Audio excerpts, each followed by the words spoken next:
Hello friends, I'm your host Robin and today we are going to discuss about subconscious mind. You must be wondering what is subconscious mind?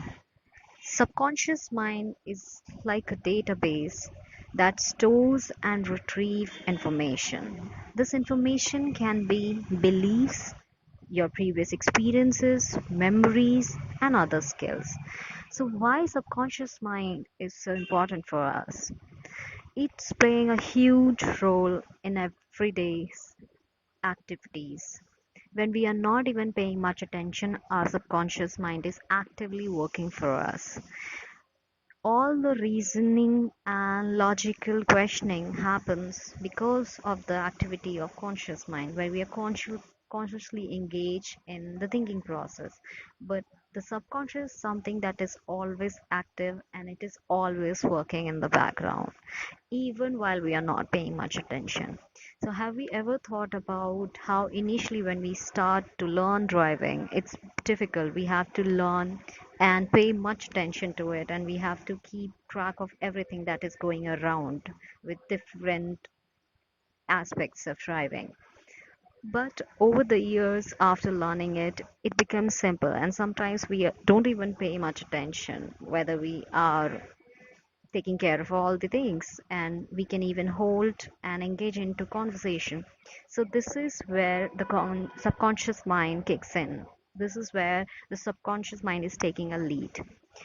So those subconscious mind is providing many benefits for us, and sometimes we don't have to consciously engage into activities which are learned and which are already programmed, but it is also stopping us from reaching our higher potential. Sometimes the conditioning what we have got in the childhood is stopping us from reaching a potential and from growing out of our comfort zone.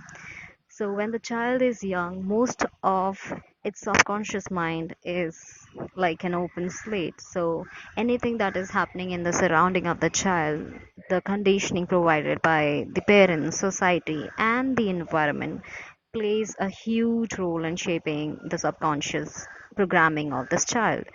And it's very interesting to know that the child before 6 months age is able to swim, but it's the fear that is imposed by the society and sometimes by parents that water is dangerous. So we acquire this fear and later in life.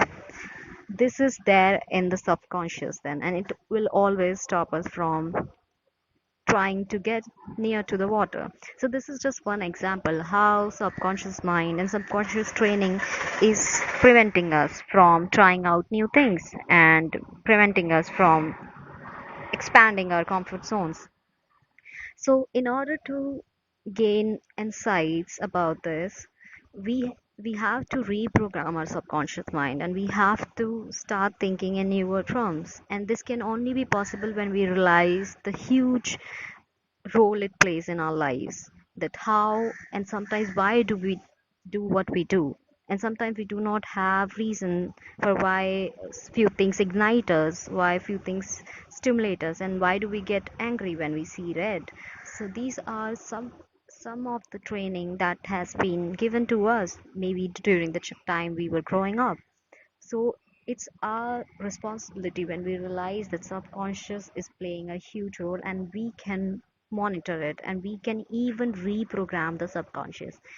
So I am a big fan of subconscious mind, and I've been reading a lot since last few years. I read few books on it and some articles, and I want to recommend one book to you which I recently finished. It's a very nice book and I hugely recommend this book. This is a book called The Biology of Belief by Bruce H. Lipton.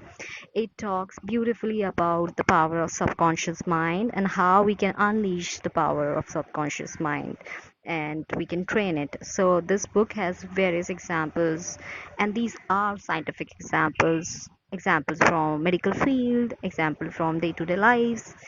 I recommend everybody to please go and read this book and to learn about how it is still doable for us to change our thinking and the patterns which are already being made in our minds.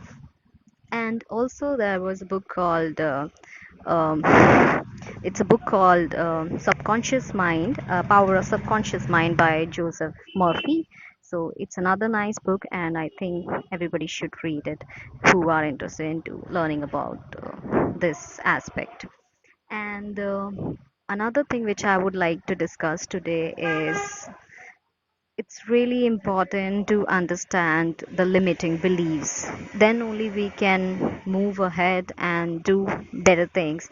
And one thing which has worked for me, and I would like everybody to try it out.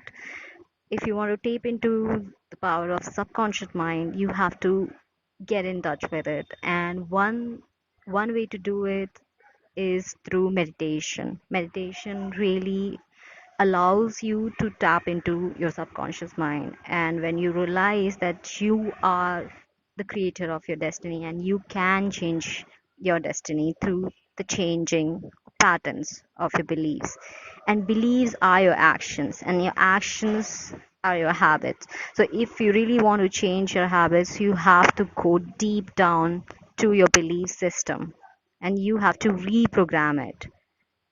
And I know this is not easy and it is easier said than done, but this is something which is doable. And I would like to discuss more about this. If anybody has any questions, we can discuss. We can even discuss this further and go live on it. And I feel everybody should take out some time, think about this, and really try to understand how this system works. And I hope this will help you with the problems you are facing in your lives. And if you want to talk with us, we would love it. Thank you so much. Bye.